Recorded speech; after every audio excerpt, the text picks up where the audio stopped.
ضربنا عندها ما دارت حتى حاجه، نجي نشد العود في الديل ديالو هكا، نضربو واحد جوج ضربات هنايا ولا ثلاثه بحال هكا، ضرب برجلو ولا شي حاجه، العود راه كيضرب بعد عليه.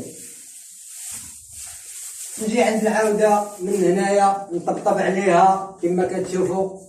العود شفتيه بغا يعض ولا شي حاجه حضي معاه، يعني راه كيعض. كاينين بحال هاد الحركات هادو يعني حركات عاديه، العود راه ما باغي يعض ما والو، راه غير كيلعب وصافي. هادشي اللي كاين. كما قلنا زيدي شويه بنتي باش يبان لهم. زيد لا المهم برافو. شد العاود من الشوال ديالو هكا، كان كيضرب راه غادي يضرب، يعني الا كان كيضرب او لا بعد عليه.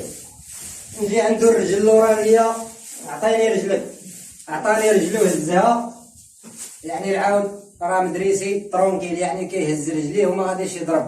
مشيتي ليه الرجل بدا بغا يضرب او لا بعد عن العاود، يعني هادو هما الحوايج باش كتعرف العاود واش مدريسي. عطيني الرجل قداميه يعطيك الرجل، ما نعاودوش الهضره.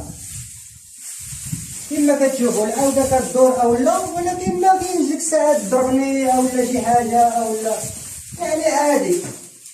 يعني ما عمرك تشوف العود من البعد وتمشي تشريه، خاصك تقلب هاد الحوايج اللي قلت لك، تقرب ليه من اللور، تقيسو ضرب او لا دار شي ردة الفعل باغي يضرب، بعد من داك العود ما غيخدمش لك، وخصوصا اذا كنتي عاد مبتدئ غادي يندمك.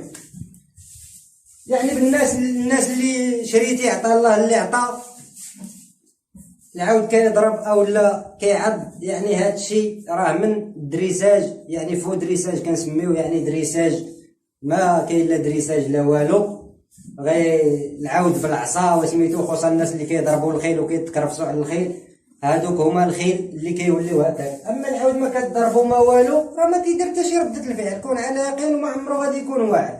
كتخدم مع العنف والعصا العود